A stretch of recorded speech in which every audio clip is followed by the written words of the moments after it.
Assalamualaikum warahmatullahi wabarakatuh. Hello smart student, how are you today? Welcome in our class. To find more, please check this out. Assalamualaikum warahmatullahi wabarakatuh. Semangat pagi anak-anak bapak. Hari ini pertemuan kita pertama dalam pelajaran praktek ibadah. Alhamdulillah wa syukrulillah, wassalatu wassalamu ala rasulillah, la hawla wa la quwata illa billah. Wa qala ta'ala ya ayyuhalladzina amanu taqullah. Amma ba'd. Dalam pelajaran kita yang pertama ini di tahun pelajaran 2020-2021, Bapak akan mulai dengan pelajaran toharoh. Toharoh ini artinya adalah suci. Jadi yang dimaksud dengan toharoh ini adalah bersuci dari hadas dan najis. Pelajaran ini sangat penting karena inilah dasar sah atau tidaknya ibadah kita kepada Allah. Karena orang yang tidak suci dari hadas dan najis, maka ibadahnya tidak sah. Karena itu pelajaran ini awal sangat penting kali untuk kita pelajari. Kita bersuci dari hadas dan najis. Hadas itu keadaan atau kondisi seseorang yang tidak suci sehingga menghalanginya untuk beribadah. Nah, inilah pengertian daripada hadas ya. Keadaan atau kondisi tidak suci sehingga orang tidak bisa beribadah kepada Allah. Dan hadas itu terbagi dua, hadas kecil, hadas besar. Hadas kecil gampangnya kita sebut orang yang batal wudhu. Jadi orang yang tidak berwudu, mereka disebut orang yang berhadas kecil. Sementara hadas besar, orang yang belum mandi wajib karena sebab-sebab tertentu. Dan sebab-sebab orang berhadas besar itu yang pertama bersetubuh. Walau tidak keluar mani ya. Bapak rasa anak-anak Bapak sudah pernah mendengar istilah ini karena sudah remaja. Bersetubuh ini adalah perilaku orang yang sudah menikah apabila mereka sudah dewasa. Nanti anak-anak Bapak juga akan paham apa yang dimaksudkan ini. Jadi bersetubuh bagi orang yang sudah menikah ini, apakah keluar mani atau tidak, mereka disebut dengan orang yang berhadas besar. Yang kedua, keluar mani. Keluar mani sengaja atau tidak sengaja. Yang dimaksud keluar mani ini adalah bukan hanya terjadi kepada orang yang sudah menikah saja. Orang yang belum menikah pun apabila keluar maninya, baik sengaja atau tidak sengaja, maka dia termasuk orang yang berhadas besar.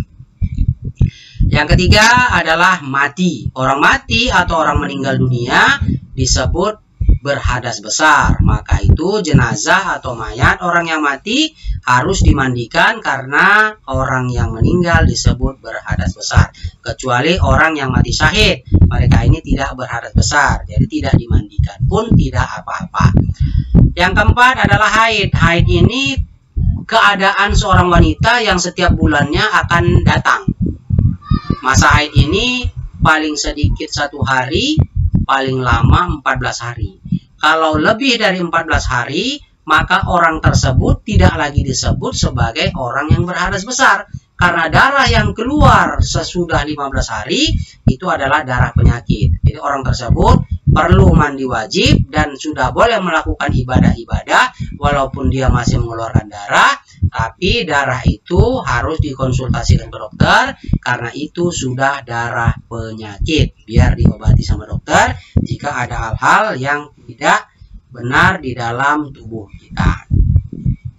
Yang kelima ini wiladah, juga wanita yang sudah menikah dan dia hamil, kemudian saat melahirkan itu disebut dengan darah melahirkan atau darah wiladah. Dan itu orang yang melahirkan itu adalah disebut orang yang berhadas besar.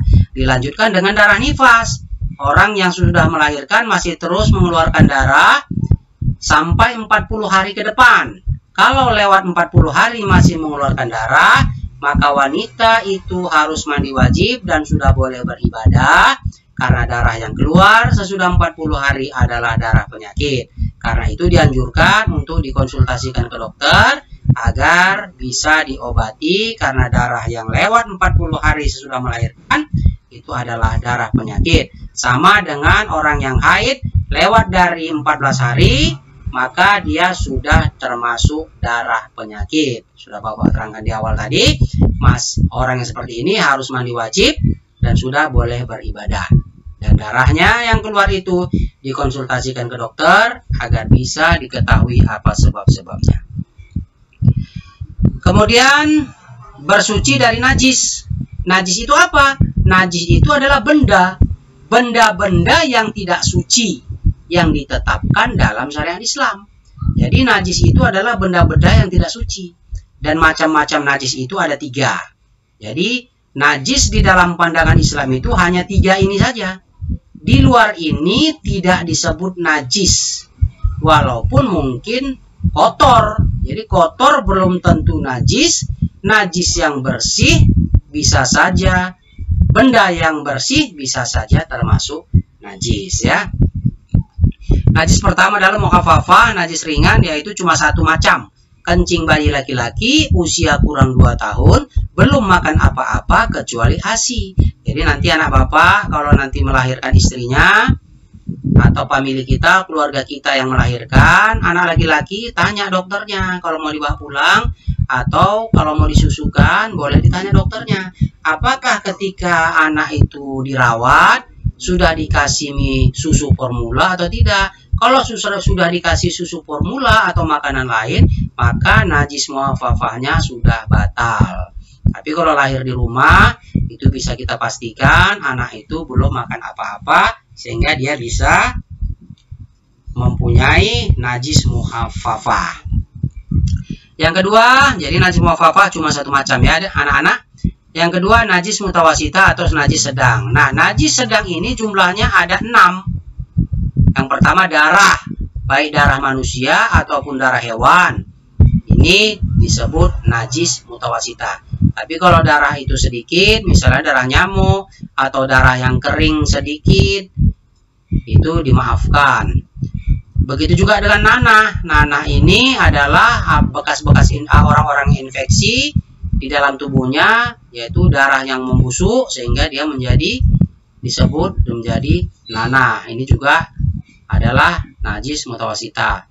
Muntah begitu juga. Muntah apabila keluar dari perut kita karena sebab-sebab tertentu dan masuk ke mulut kita, kemudian kita keluarkan dari mulut, maka itu disebut muntah. Dan ini termasuk najis mutawasita.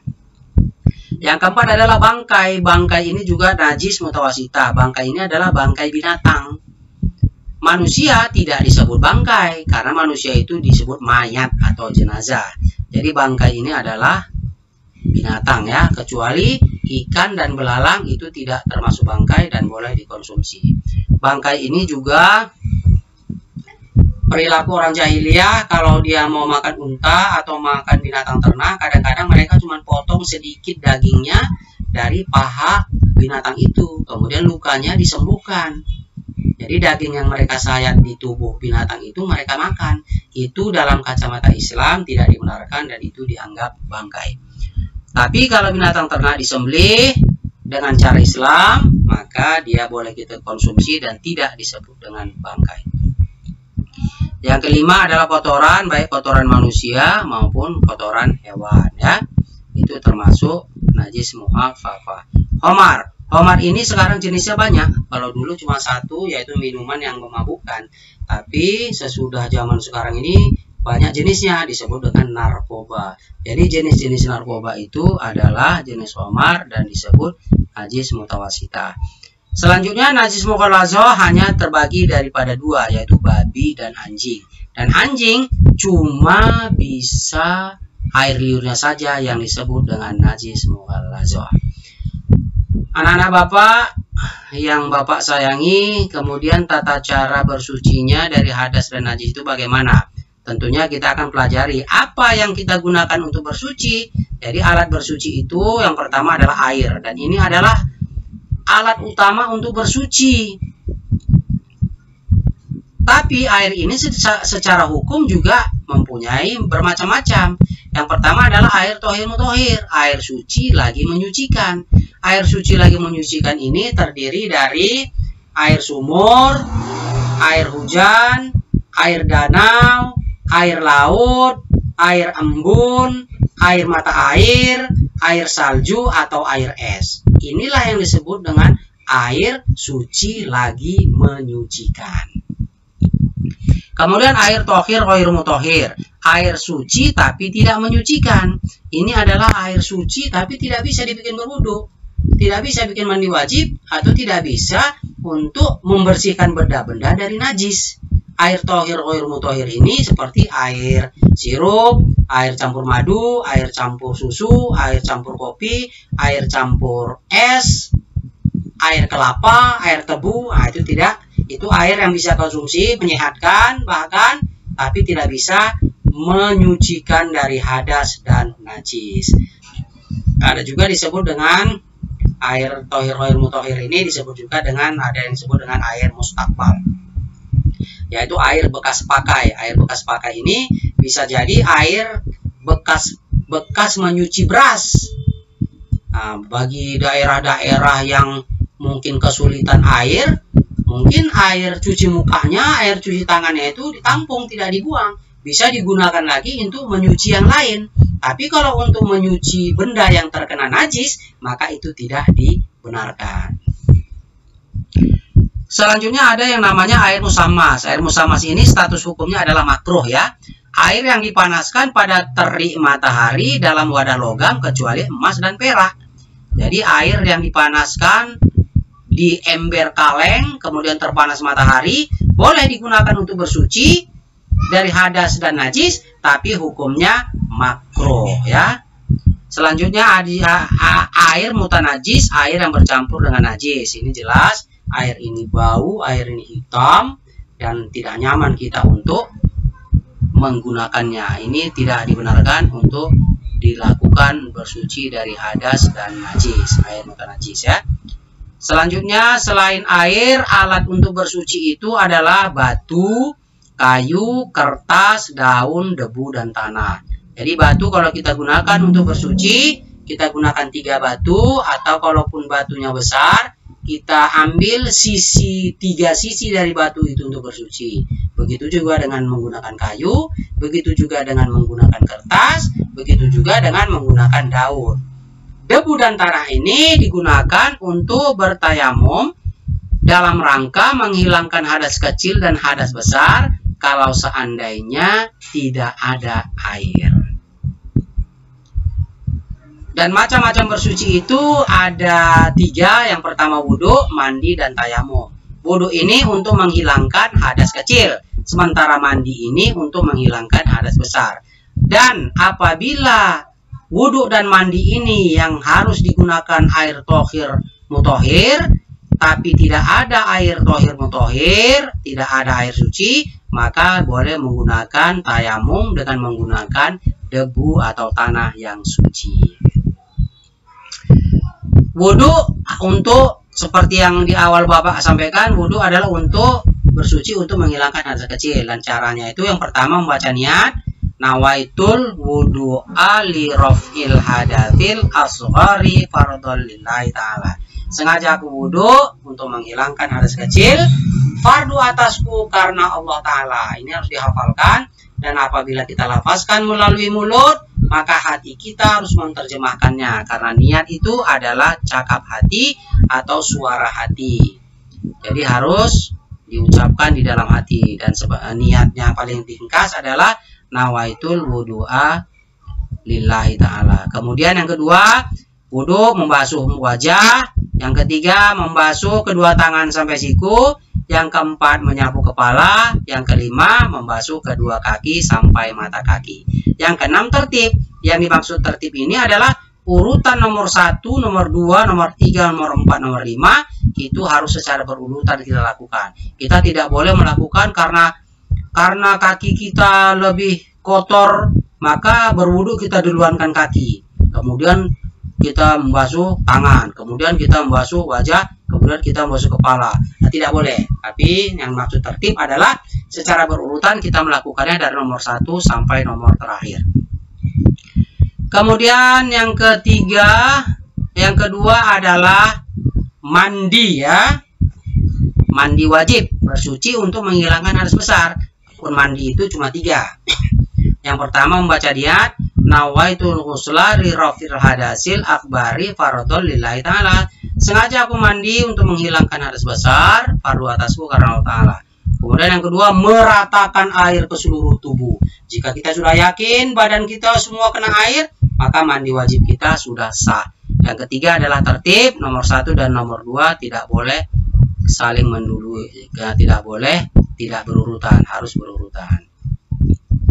Kemudian yang ketiga adalah tayamum. Tayamum ini fungsinya adalah pengganti bersuci dari hadas kecil dan hadas besar dikarenakan air suci tidak ada, sehingga kita harus bertayamum. Jadi tayamum adalah bersuci dengan menggunakan debu untuk menghilangkan hadas kecil dan hadas besar.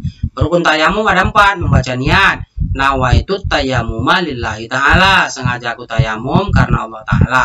Yang kedua, menempelkan tangan ke debu, kemudian mengembus debu, selanjutnya menyapu wajah. Yang kedua, menempelkan tangan ke debu, kemudian mengembus debu, selanjutnya menyapu kedua tapak tangan sampai siku. Kemudian yang keempat, tertib. Nomor 1, nomor 2, nomor 3 harus berurutan kita laksanakan.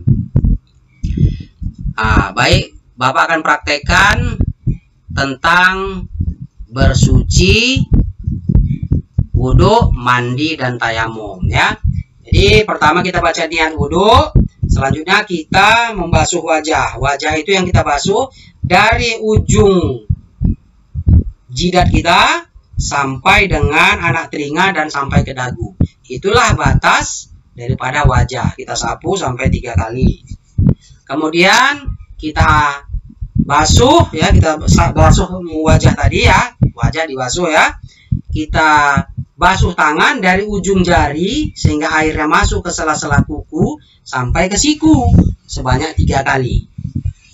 Nah, begitulah cara berwudu dari ujung jari sampai ke siku sebanyak 3 kali.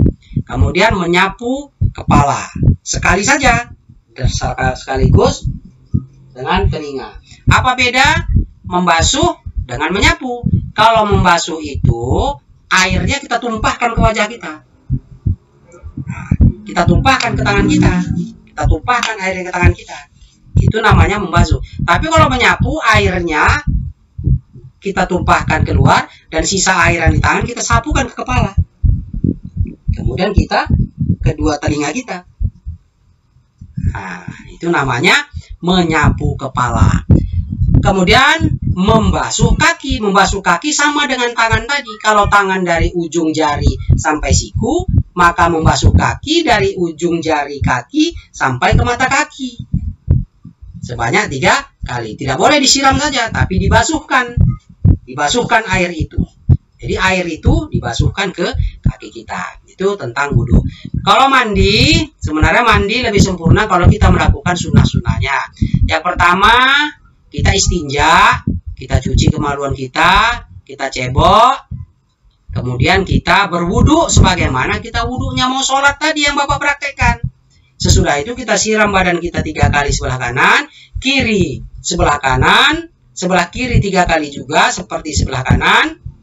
Kemudian dari kepala ke seluruh tubuh 3 kali sampai yakin kita semua badan kita sudah basah.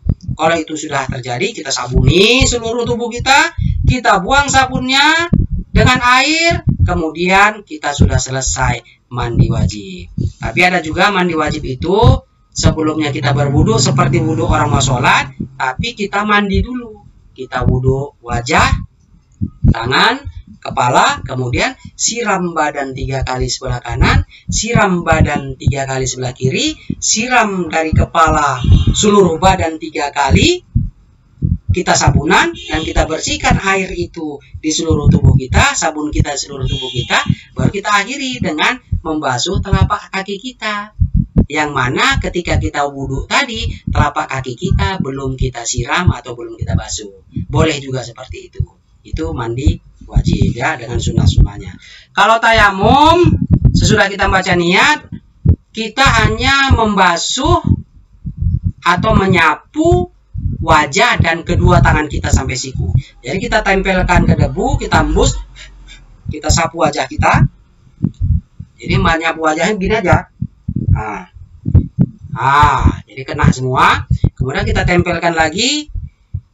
Debu ke tangan kita hembus. Kita tempelkan telapak tangan kita begini. Kita sapu ke siku kita. Kita balik ke atas. Kemudian kita sapu sampai pergelangan. Kemudian tapak tangan kita balik, disapu oleh tangan sebelah lagi sampai siku, kemudian naik ke atas sampai ke pergelangan tangan kita atau kita teruskan. Selesai, cukup sekali.